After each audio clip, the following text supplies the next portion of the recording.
What's up, everybody, and welcome to the Apartment 113 podcast, where we talk with cool folks in the cannabis and psychedelics industry to learn about their projects and celebrate their successes.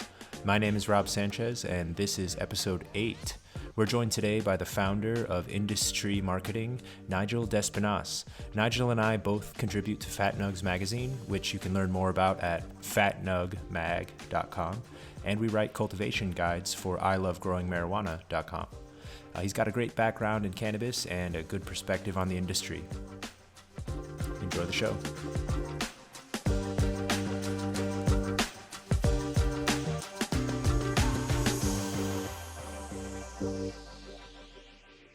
It's good to connect. Thank you. I appreciate that, man. Yeah, I really do. I feel like the big buzzword over the last year and some change has been like personal branding and everything. So I just really love cannabis in our industry. And so somebody was just like, start posting everything that you think. And like, I definitely don't do that, but it comes close. Yeah, there's still some restrictions there. Not exactly posting everything you think. Yeah, exactly. There has to be some restriction. Yeah, dude. So how did you find your way into the cannabis industry? Could you give us a little breakdown of your journey? Yeah, absolutely. So my journey in the industry started, I want to say around 2017. Was attending Brown University as a freshman, kind of went through my freshman year and took courses in everything, from religious studies to biotechnology to physics, etc. So like Brown has a very weird curriculum setup. Anyway, I was in class with these kids who had a very firm understanding of what they wanted to achieve or what they wanted to become, whether it was doctors, lawyers, physicists, etc. And I didn't have that same understanding. I knew I liked plant medicine. That was something that I was really interested in. And I had been on and off smoking since middle school. And it was something that my friends and I had as a communal ceremony, essentially. Something that brought us together closer. But that ritual. Yeah, exactly. It was definitely like a group coming together as one type deal. But I ended up meeting Nadir Pearson, who he does business development at Wiseco right now. Great individual. He came to me and was like, there's a whole industry emerging off of this. And this was, Colorado had went rec at this time. We were still very early stage. There was an industry, but it's not like, the 19 states that we have that are out now. And he kind of approached me with this idea of like, let's do a club that focuses on destigmatizing cannabis, educating people about what the plant actually is, and kind of the business structures that are around legalization. And so, we started with that and it kind of snowballed. That's just the beginning of the story, huh? Yeah, That's exactly. Awesome. Yeah, there's definitely a hell of a stigma to remove. What years were you at school at Brown? 2016 to 2020. Yeah. So okay. Oh, so the industry was a little bit evolved in some states, but it's exploded since 2016 for sure. Exactly. It was like right before the roller coaster really started. It was. Like I said, people rolling out their med programs. Colorado was rec, California, exactly. Oregon. And like, the concept of rec weed at the time just was like blowing people's minds, where like it was solely a California thing, but then you had Colorado come into the mix, and that was like always the biggest bragging rights thing whenever I'm from Louisiana, right? So whenever people came in, they'd be like, I got stuff from Colorado, it was great. But yeah, very early stage cannabis, which everyone started using that green rush term. Right. People started seeing the industry as a potential, and man, did some businesses just explode exponentially, for better or worse. Right. Some are still here today. Others maybe were a little overzealous. Exactly. Or only seeing green. Yeah, exactly. It was like you always see those charts about how markets perform, and there's always like that little bump, and that's like when everyone has like that initial mania of like, we're going to the moon, and like some people really invested in the future, and some people just were like, this is all it's ever going to be, is going up. And, we've clearly seen how that's paid out over the last year. Oh yeah, in our modern times of mergers and acquisitions, everybody's buying each other and trying to buy doors instead of build better things, Exactly. which has diminishing returns. Exactly. People are kind of learning that like the be everywhere all the time is not the best business method. Yeah. On the product management side, there's this theory that you really have to focus on a very narrow niche and kind of know what you're doing, because it's too easy to get spread out and waste time on all the things you could be doing. So I think that's something to be taken to heart there. Some cannabis businesses came out trying to be full vertical, multiple states. It gets difficult. And you have like the whole interweaving craziness of different regulations embodying different governments and different states. Oh yeah. And yeah, it's just, sometimes it can be a nightmare to deal with. And I Are really you very do familiar like with that, the metric and BioTrack layout? I'm more familiar with metric than BioTrack. I'm like, it's like I haven't worked within metric. I was in Oklahoma pre-metric, and Rhode Island, when I was growing, had kind of a state-run trace system, which like we can get into that. That's like its own BS, but yeah. So state-run systems, they tread that line between BS. It's hard to see, or it's easy to see, I should say, how little folks knew about cannabis when they made those laws, or that litigation, or the API for metric. No offense to metric if you're listening. Actually, I don't think you are, but bro, update your API. It's brutal. And it's really confusing for operators sometimes to get used to metric. And on the same side, BioTrack's not a perfect beast. There's a lot of corners that were cut because they were state contracts, where if you were building an application in general, you would provide a good experience. But if you're building an application with a state contract, you will hit the contractual obligations and move on. Yes, and that's been like the big issue with metric. And like I say, most of my experience for metric is anecdotal from other people, but that paints a pretty good picture as to what I understand its shortcomings as. And it's like you said, it's like there's a lot of seed to sale companies that are on the market now, and almost all of them who are not tied up in these government contracts are always wanting feedback. They're always wanting to improve their systems. They're always wanting to know what's a better way to work within that system, keeping compliance cool, essentially. And yeah, it can be a nightmare if you let it go off the rails, especially if you haven't been labeling plants and then you harvested them. According to the state, that never happened. You have to go back and start doing retroactive things. One of the weirdest corners I saw cut is that BioTrack state software, if you want to print 100 plant tags, you have to click each tag, say print, okay, 100 times. There's no multi-select or way to print your whole room of plants.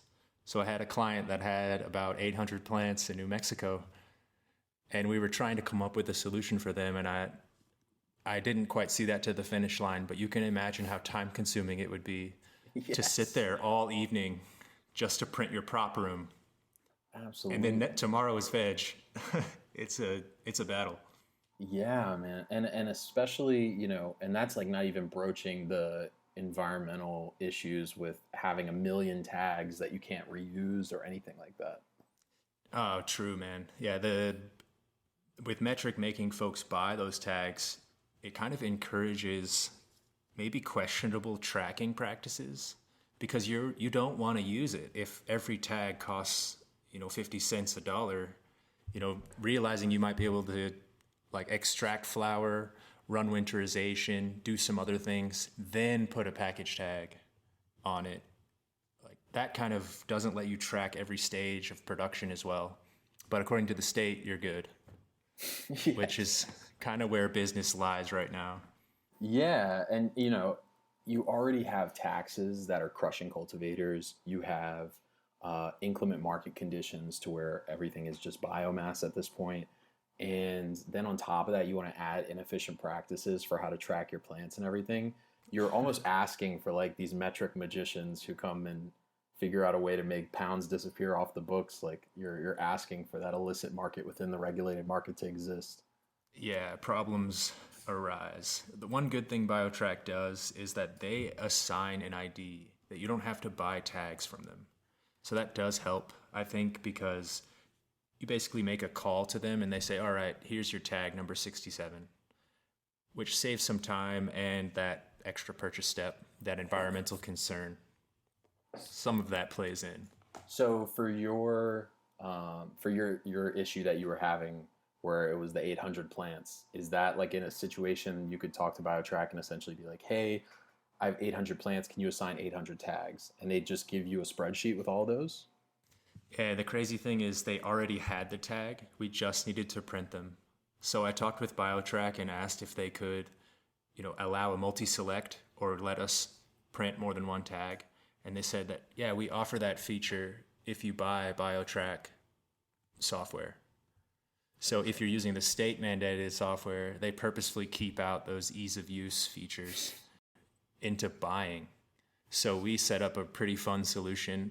And I don't know if you have any background in PC gaming, but you can...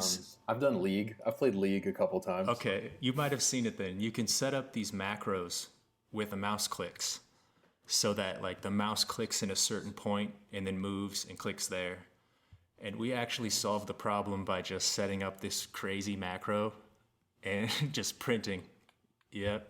I get it. That was going to be my initial thought was like, it almost seems more efficient for you to build a bot that does the clicking as opposed to you manually doing this. Yes. Yeah. As much as we want the compliance software to improve, there's only so much consultants can do. Yeah, exactly. So on the day job, man, on your BDSA role, are you working on any specific accounts or any specific pieces of that solution offering? I know they have quite of an umbrella of analytics. It's insane, man. I sadly can't speak to who we work with. The people don't want to be put on blast and such.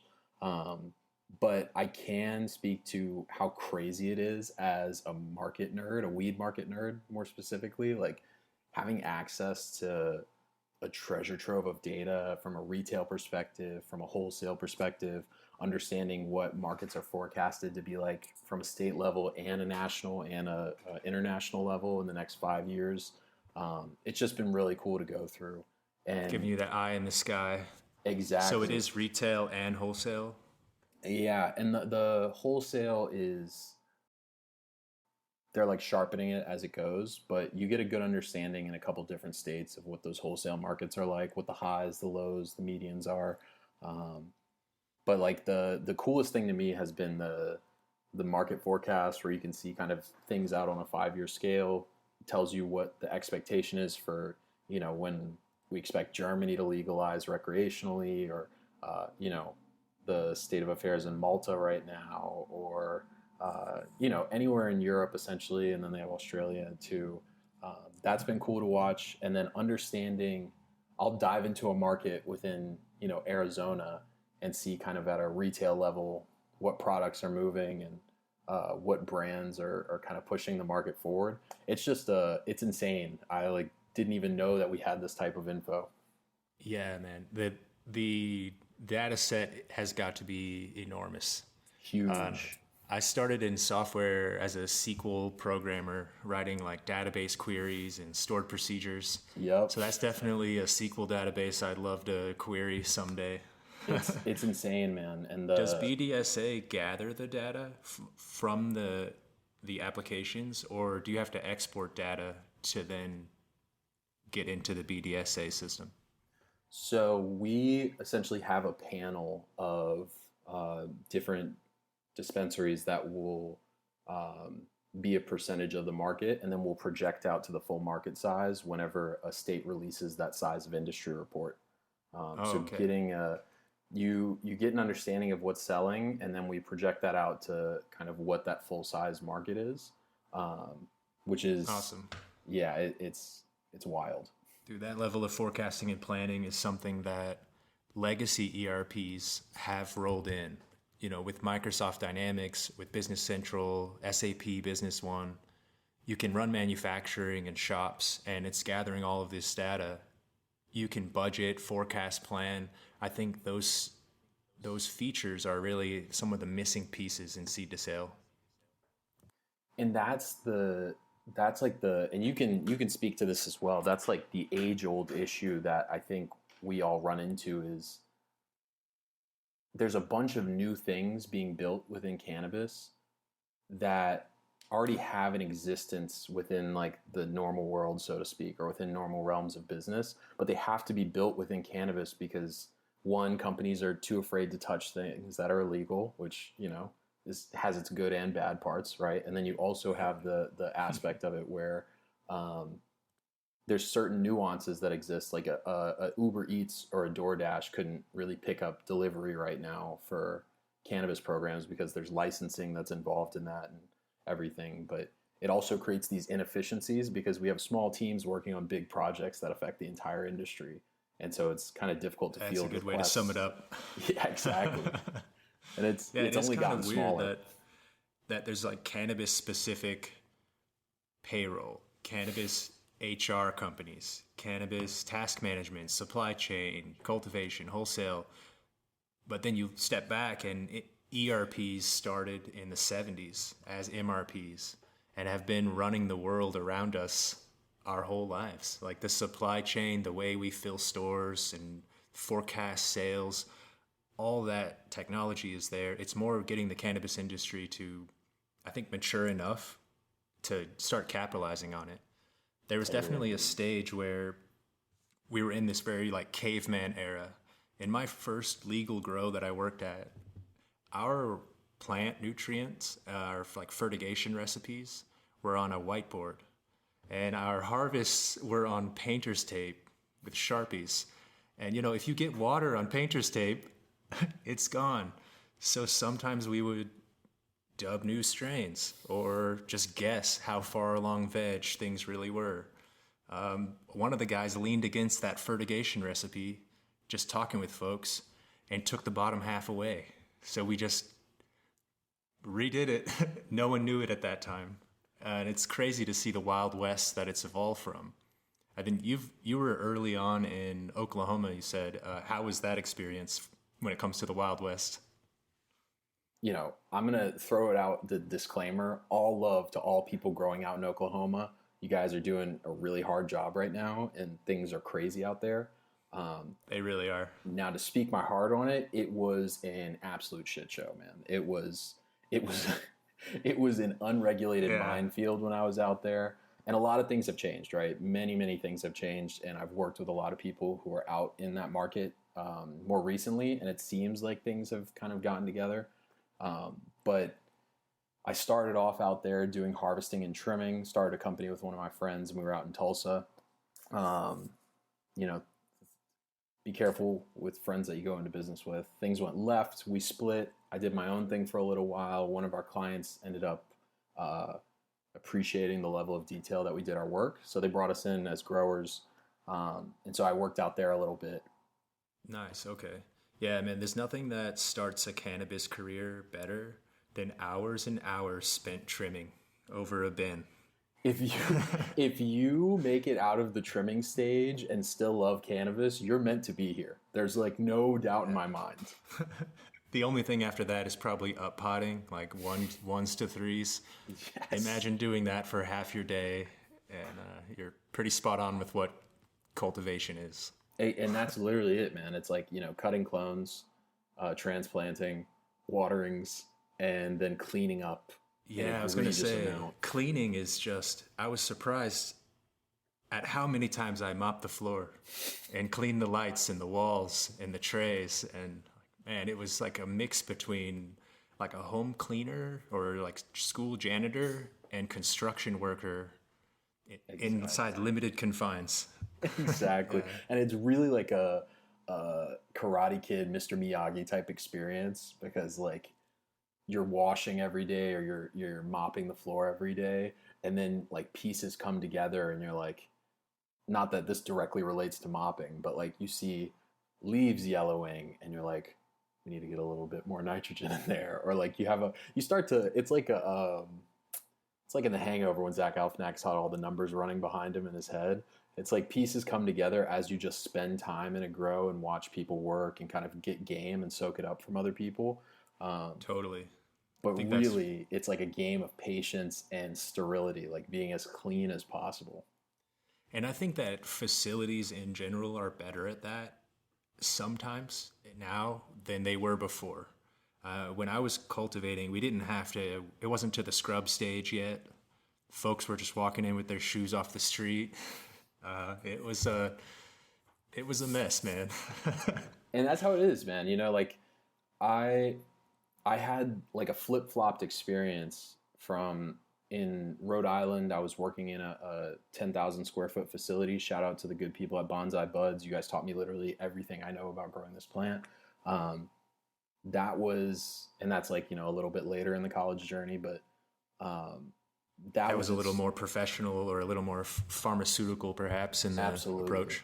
And they just had this like meticulous love for their plants. And like, you know, we caught PM over 2 of our flower rooms and just had to essentially just toss out just like so many plants. And, you know, you're just learning how to grow and you're just sitting here and your heart's hurting because these babies that you've brought up from seedlings are out.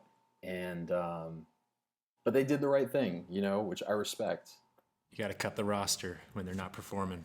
Yeah, exactly. And, you know, did you ever see any crazy methods trying to save a plant from PM or spider mites or anything? And that's like, that goes back to the Oklahoma journey, right? That was the ultimate reason I ended up style. That was the ultimate reason I ended up leaving, was because I got those standards and practices taught to me in Rhode Island. And like, these were from people who, like, you know, at the risk of sounding like a giant hippie right now, just really loved the plant. You know, like you could feel when you smoked this product that people cared about it when they cultivated it, which like I was so happy to be a part of a team on that. But then then I went to Oklahoma, and the facility that they had was a car, like an auto shop that was turned into which, you know, facility design is a major, exactly. Facility design is such a crucial part of growing cannabis. And once you have like a facility who like innately has a messed up structure, your harvest, like you're not going to get any better with growing because you're always going to hit that wall with these things. So yeah, we had mites. That limiting factor. Yeah, exactly. We had mites, we had PM, we had thrips. It just was like, it was coming terrible. Down. Exactly. Murphy's Law in the cultivation world. Exactly. And you understand, man, like Murphy's Law is the ultimate governing factor within a cultivation site. Like if it can happen, it is going to happen, you know? Yeah, the biggest example of that, I think, is we had spent all this time cleaning the room, building a new fertigation system that we kind of cobbled together with piping and some pumps and giant barrels we could roll around.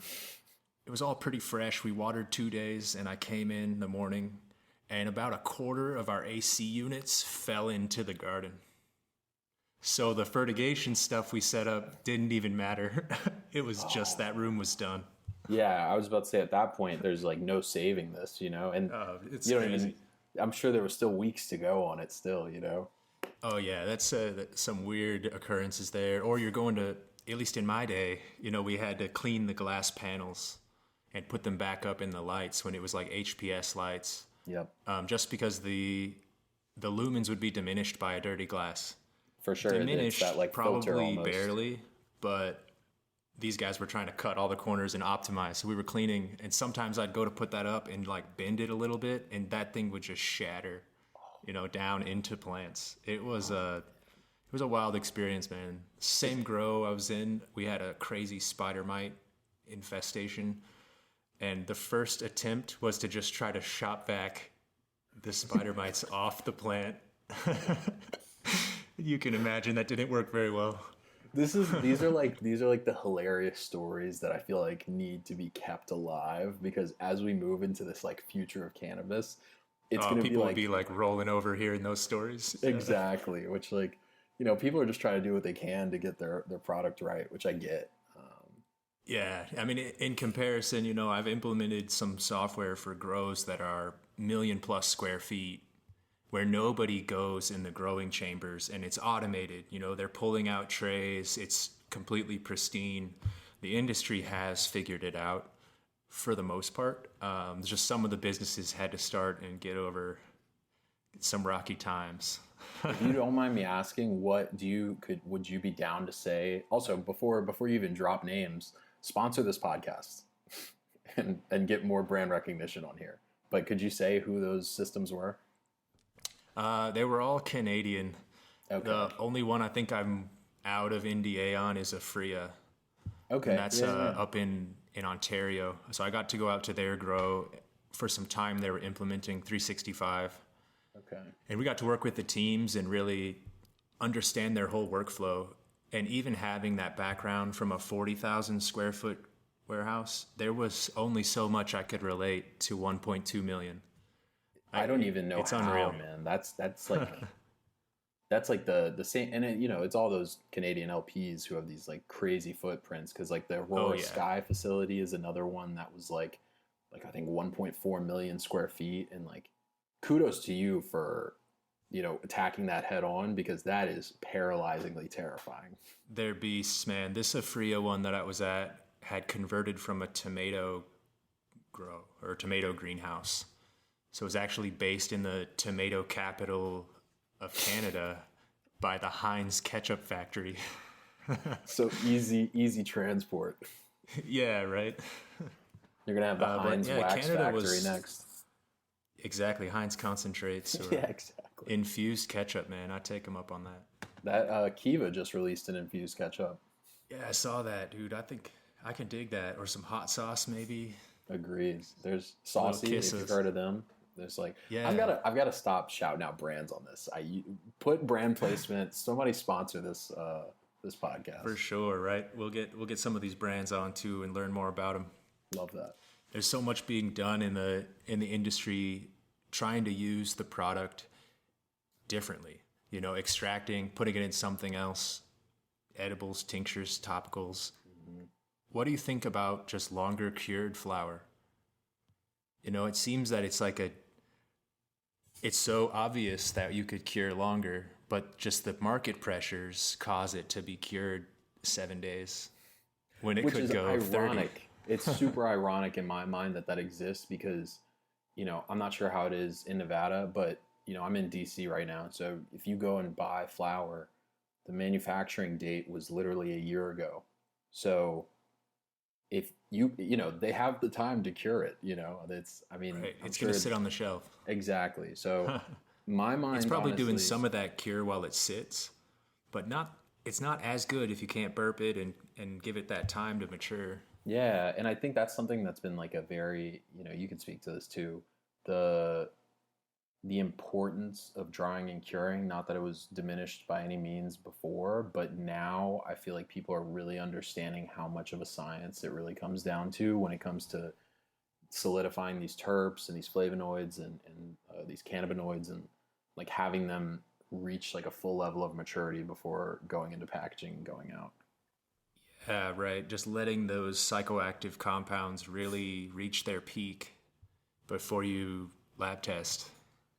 Before you package and ship it out. There's a lot of products on the shelf that probably don't meet their label because a lot of the cannabinoids switched over to CBN with the longer life cycle, that you're going to get a more sedative experience no matter what it says. Exactly. The industry's a little bumpy there.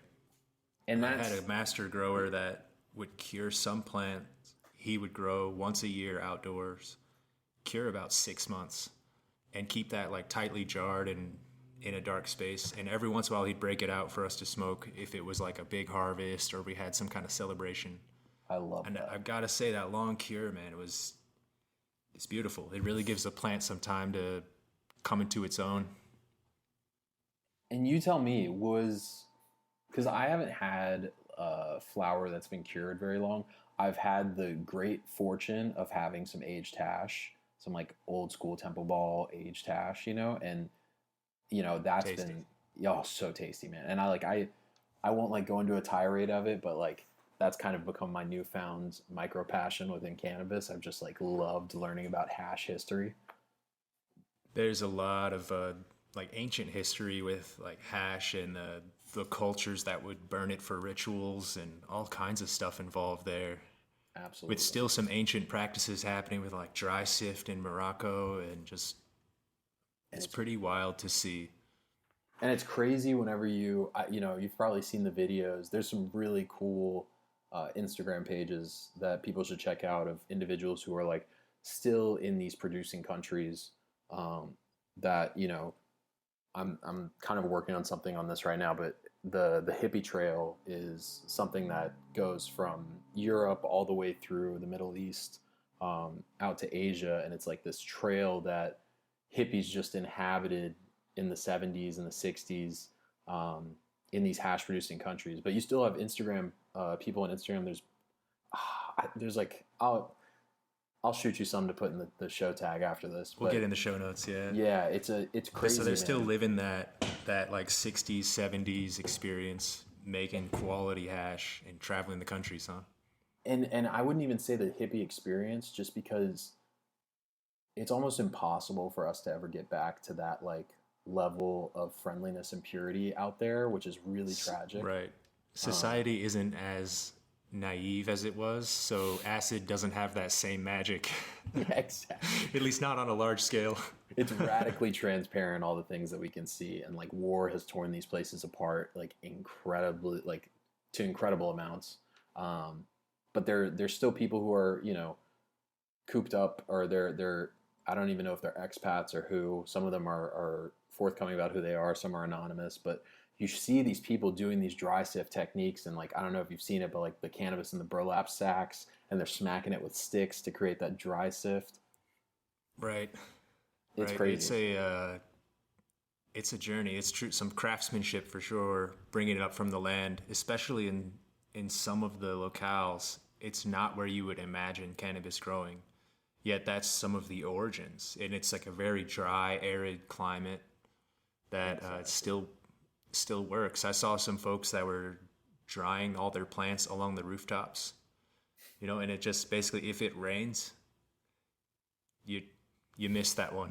Yeah, exactly.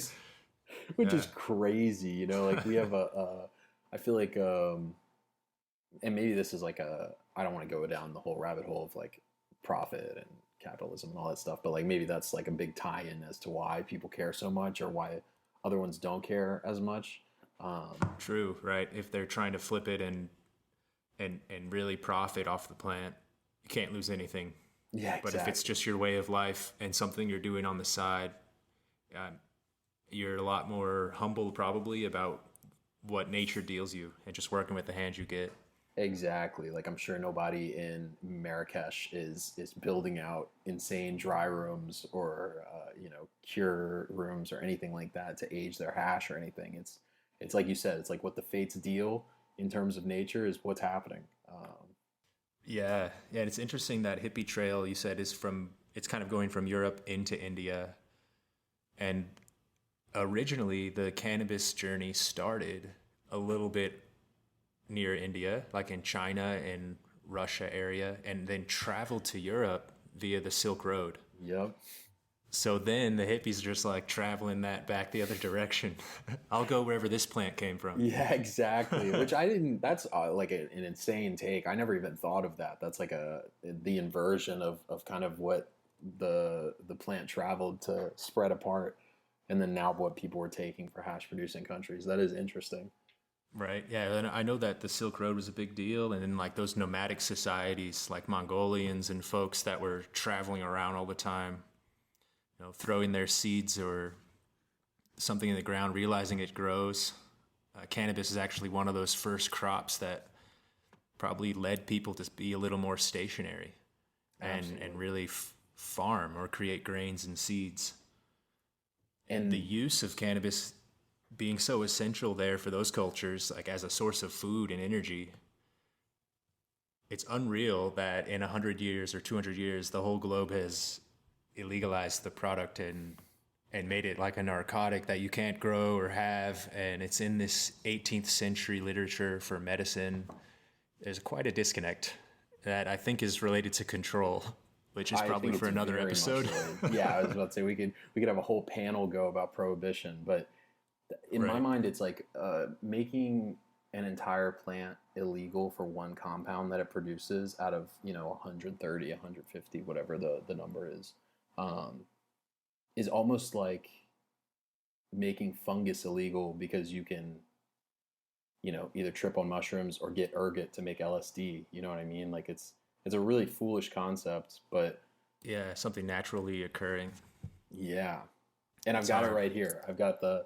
I apologize. I looked away for a second. I was trying to pull up the hippie trail, um, but it started off in Istanbul and then went through to Beirut, Tehran, Kabul, and then to Delhi, Kathmandu, and then all the way down to Goa in the bottom of India, and then to Bangkok.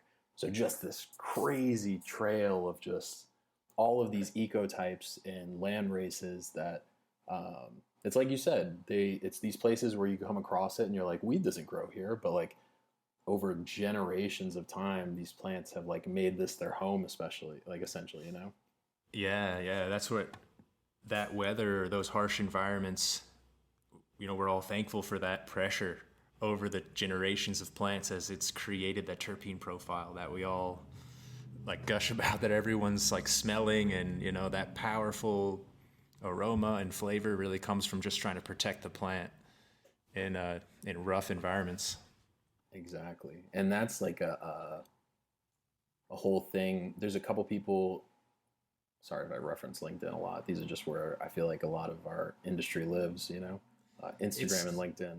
There is a very big part of the industry on LinkedIn. It's awesome how active folks are there, and how easy it is to connect or find people on LinkedIn and Instagram in the cannabis scene.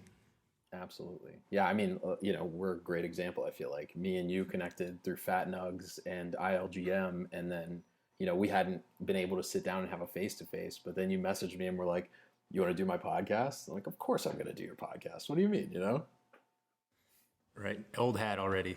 Yeah, exactly. All it took was 20 minutes. Yeah, exactly. But this is something that's like been increasingly important to me, or just has been taking up a lot of my mind share when it comes to the future of the industry and everything. Is you have all of these people who have this old world knowledge, and they're people who worked with Neville to help proliferate hazes, and people who were in Florida or Texas. I know it's a hotly debated topic for where OG comes from, but like people Right. who people who have access to all of these crazy genetics that span way before I was even born. It's just something that I feel like is so important, and especially when you have 60% of the market that's proliferated with like cookies crosses essentially. So you have this polyhybridization that's like watering down the gene pool, but you have these like old guard of people who have these genetics that span from these producing countries that have such unique aromas. Yeah, some of those genetics are found in almost the whole shelf of products in other dispensaries, like some staples like GDP, Yep. Durban poison. Like you can find them back in the history. White Widow is back in the lineage of several cultivars. It's Common ancestor. yeah, or like the story of with Kim Dog. I mean, everything is. It's crazy how connected it is, and I've seen some folks trying to bring back the landrace strains, back crossing for traits, and trying to pull those out again, because we have lost some over time. But it's too bad with the market pressures almost demanding that you only grow the highest THC product you can come up with. That's why we have this proliferation of GSC, a GMO. I mean, Yeah. some of these strains, they're wonderful. You can't knock GMO. For sure. But when I you love that find it profile. everywhere, it Gets starts to a bit be, much. yeah, it starts to be a little rough. And it's like when you come across something that's really unique, you're like, oh my God, this is crazy. This isn't like anything that I've smelled before. Yeah, dude, I really like that kind of seeking out the new experience. In Vegas, they have to list the top 3 terpenes on every product. So a discerning customer can say, I don't care what brand that is, what THC percentage it is. I just want to see what's dominant in which terpenes. And doing that, I found some interesting things like a humulene dominant strain, ocimene dominant, and you can start to experience these cultivars and associate them with different terpenes a little bit more. It's still hard to draw a direct connection with the entourage effect and kind of the compound of everything, but a strain that's heavier in terpenoline is definitely a euphoric, headier, that Jack Herrera haze feel. Right. Versus a head cheese or UK cheese that's bringing a sleepy caryophyllene or myrcene dominance. For sure. So I hope the industry goes that way and starts to look at the different compounds there and lets THC kind of just, it's take a back seat. Yeah, I mean, THC is definitely important. And it's a prevalent psychoactive cannabinoid, but it's not the one that we all care about the most. It's not the money. And I think the money's also in the terps. Yeah, exactly. And it's also like a big thing. We do a consumer insight survey, right, at BDSA, and a huge thing that people care about is effect-based, right? Like having an understanding of what they're going to feel like. And me personally, I really like focus and creative lending cultivars. And we don't have a real dialed in way to figure out what that's going to be yet. And it's difficult to do. Yeah, it's still a gray area where I think that no one is confident enough, even science itself, to really say that limonene causes X, that linalool is Y. But there are some associations with like antidepressants or analgesics and like different effects that the terpenes have. But the studies, I think, still have decades to go before we can truly map things like that. I totally agree. I can appreciate that the consumer, especially maybe a newer one, would be trying to pull cultivars for effects. But I also see a little bit of like snake oily, like spinning it to say, oh, this is for headaches, but this one is for when your stomach hurts. Right. And it's just like, can you really both would probably, both would probably help. Or like, what's the study for the headaches? But I think it's helpful anyways to try to help consumers wrap their head around it, right? Educate them on what they could consume for outside of just relaxing or, something like that. We had Dan Whitmer's on an earlier episode, who's a certified ganjier, has a marketing company, and his perspective was really that even though folks are consuming for what they think may be recreational or just because they like it, there's probably a therapeutic reason that it's actually treating. There's all something there, is maybe medical cannabis. Yeah, even if it's something subtle or something just like it's improving mood, then that's the therapy that you're getting, or the medicinal effect that's coming. And I totally agree with that sentiment. I've like entered into my like moderation phase where I'm like a little more checking as to my relationship with the plant and everything. But I still am of the firm belief that all use is medicinal use, just because you're treating something at the end of the day, whether it's stress, whether it's a headache, whether it's your back pain, whatever it is. Right. Dude, I love that you brought up the M word. This is a word that the cannabis industry does not want to address because it means smoking less, which is less profitable. It's taboo. And that's where we have a problem, because the consumption lifestyle without moderation is not a problem by itself. But over time there can be issues. And even if you're a high functioning stoner and you can really get things done, you can start having trouble with sleep. You can start feeling anxious without cannabis, where maybe you didn't even have anxiety before. There's some things that can come from just blasting the endocannabinoid system with like super powered products. And I can, once again, anecdotal, but I can speak to that from the years of 2015 to 2020, where I definitely overloaded the hell out of my endocannabinoid system.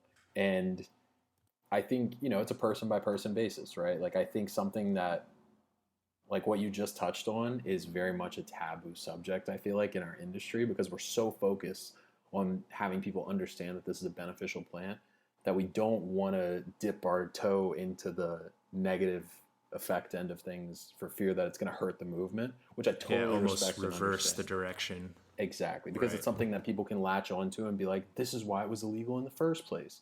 But like, you know, people have cirrhosis in their livers from drinking. Exactly. You know, the vodka companies say, you know, drink responsibly. But I don't know that cannabis companies often include a consumption note. And you know, there's of course like don't operate heavy machinery and things like that, but I don't think that's speaking to the same message. Yeah. It is. Maybe it'll come kind of with the maturity of the industry as it grows more and as people dabble, like things like tolerance breaks or moderation and things will start to become a little more common.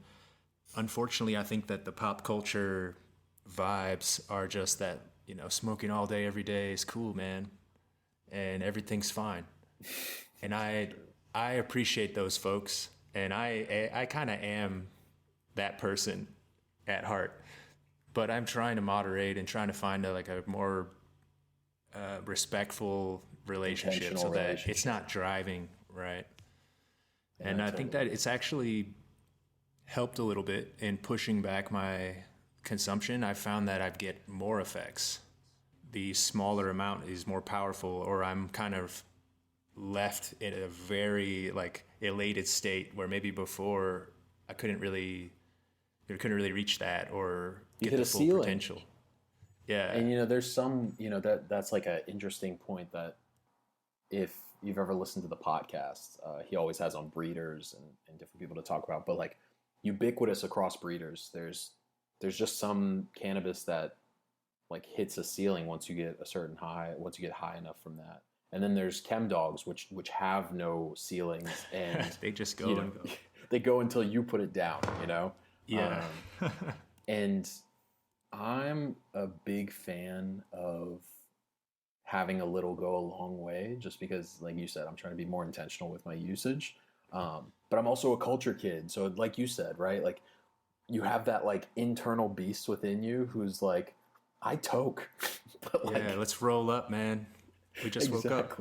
Exactly. Where like you almost feel bad if you tap out or something like that, you know? But like the reality of it is like you need to just establish whatever your best practices are with this plant. And like that's going to vary wildly from person to person. But I'm in a place right now where I'm trying to understand my relationship with it a little bit better.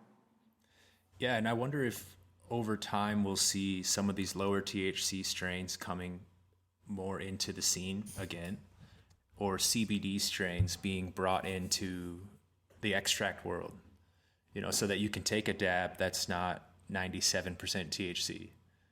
You know, you could find something that's going to be a little more balanced or still bring that entourage effect of terpenes and CBD and everything else without hitting it as hard.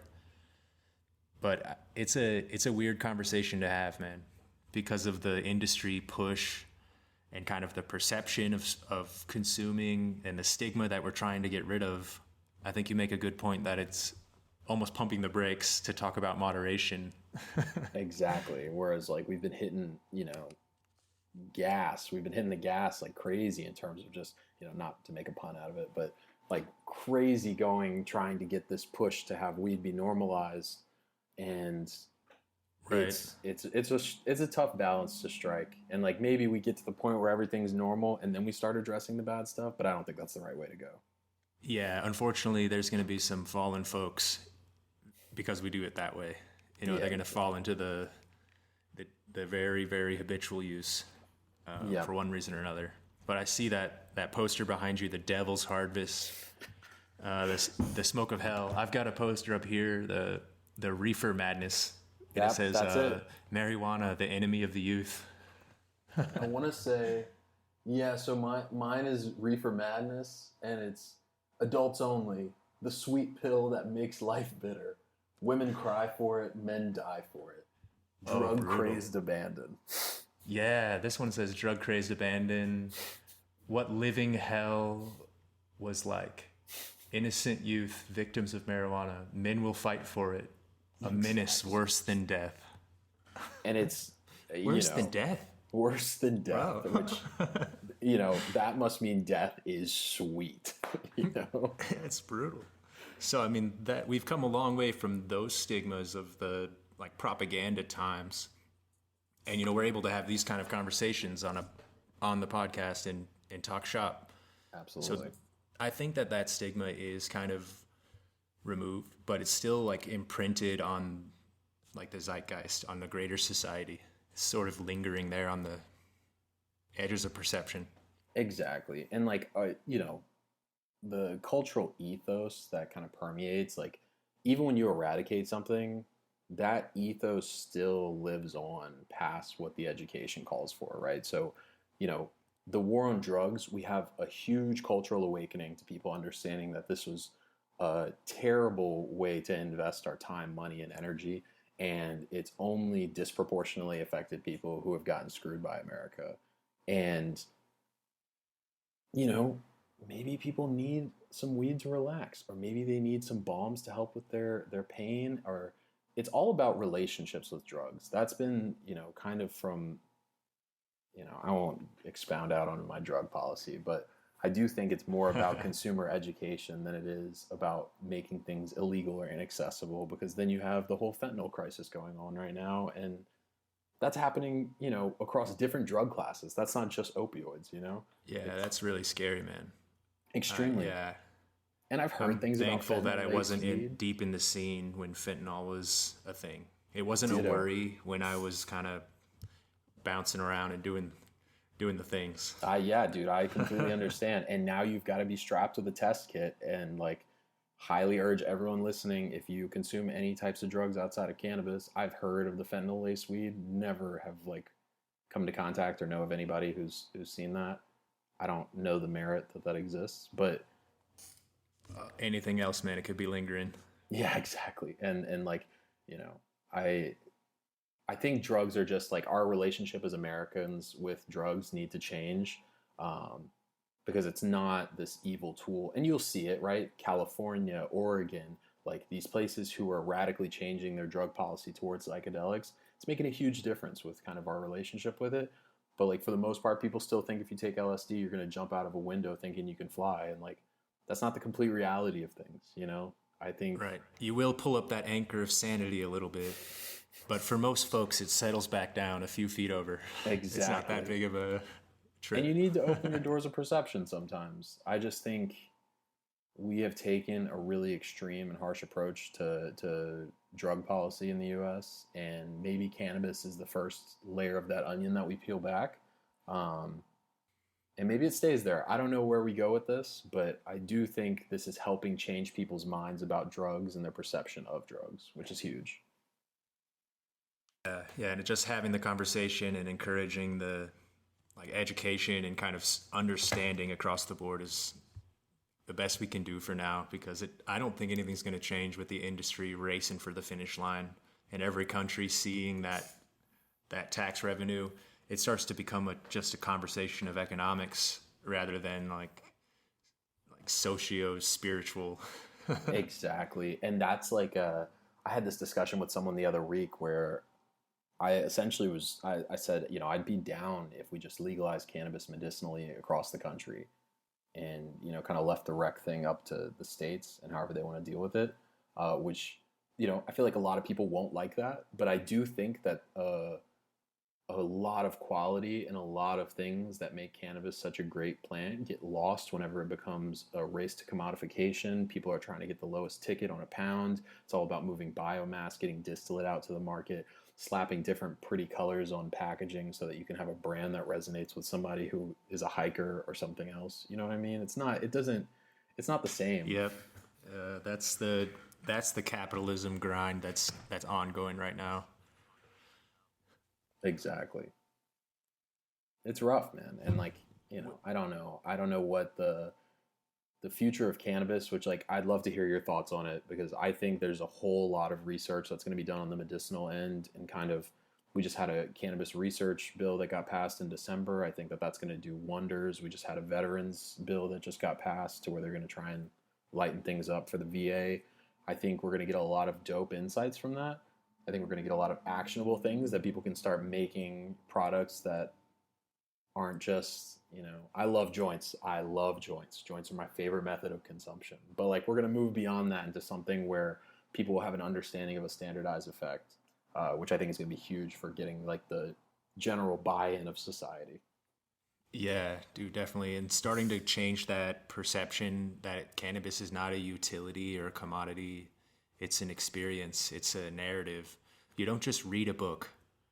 You read a sci-fi. You read fantasy. You don't like books. You read nonfiction. There's more to nuance. Want in there. Yeah, than just having it at the lowest price. And I mean, it's in some brackets, that's the goal. Or in some lifestyles, that may be the goal too. And I think that there's levels of education in all of those, in all those approaches though.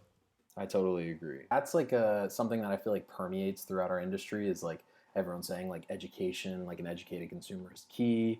A lot of consumers don't even care what they're getting. They still have the mindset of what we had when we were smoking back in 2012 of like, it's weed. I just want weed that works, Yeah.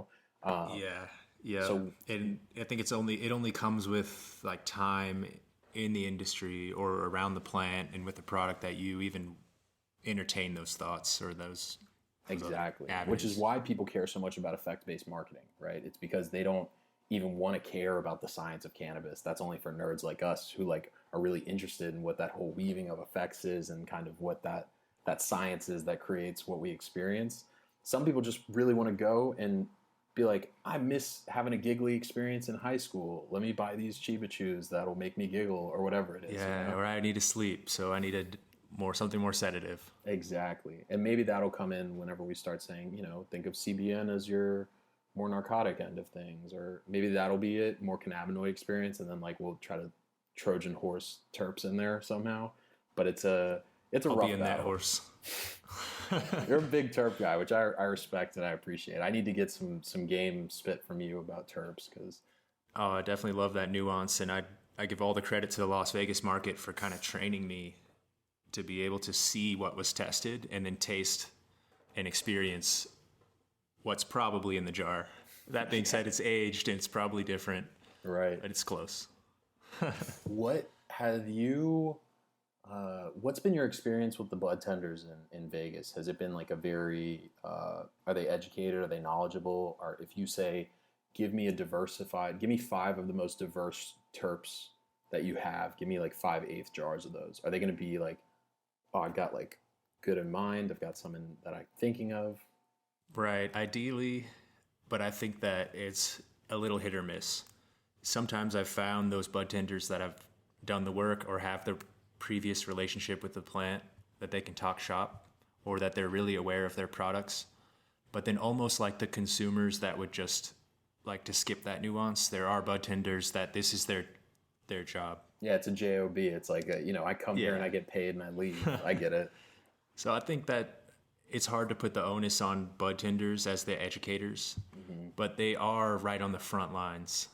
And there's a lot they could do to upsell or start to explain connoisseurship or steer consumers right. And I feel like that is a whole economics game in and of itself, right? Where it's like it's like efficiency wages, right? If you've ever heard of that economic theory where it's like if you pay above market rate for something, you will have above market rate people who are explaining these concepts. And I think bud tenders get like the short end of the stick a lot of times, even though they are the first line of defense and they will be the people who can make or break a customer's experience. Yeah, if any listeners out there are bud tenders, man, keep fighting that good fight. For real. We need you on the front lines. You guys are awesome. Definitely. I think that the bud tenders are almost like the trimmers in the cultivation world, in that you're trying to start in the industry, or maybe you specialize in that customer service or that experience management. It's a good way to get your foot in the door to kind of understand the market. And then the catch is the rest of the industry just expects you to also educate thousands of consumers. Yeah, you just have to have shoulders like Atlas if you're a bud tender, which is you're holding the world. Yeah, it's a rough expectation to hold on people, but we respect all of you guys for doing what you do. Well, Nigel, man, this has been an awesome conversation. I think that we could keep going on for hours here, want to thank you for jumping on the show, and we'll definitely get you scheduled for a visit again. Where can our listeners find your projects and your... Yeah, so what I'm currently working on, I've got a smell-proof bag brand that I'm working on right now called Loud Packs. I've got a marketing agency that I'm running right now called Industree Marketing. We're working on the website for that. So pretty much if you want to get at me on socials, it's Nigel_Deez, Deez. And if you want to get at me at LinkedIn, it's Nigel Despinasse. It'll say I'm an industry copywriter on it. Don't hesitate to reach out, DM me, message me, whatever, interact with me. I love our industry and I love talking to people. But yeah, Rob, I appreciate you, man. This has been an awesome experience.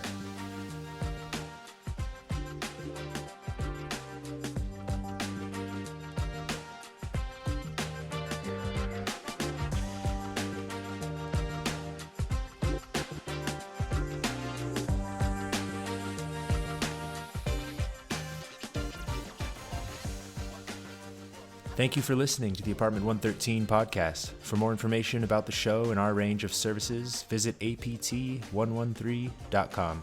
We offer cannabis operations consulting, agile product management for software development, and certified Ganjier services. With over a decade of experience in the cannabis industry, Apartment 113 is here to help.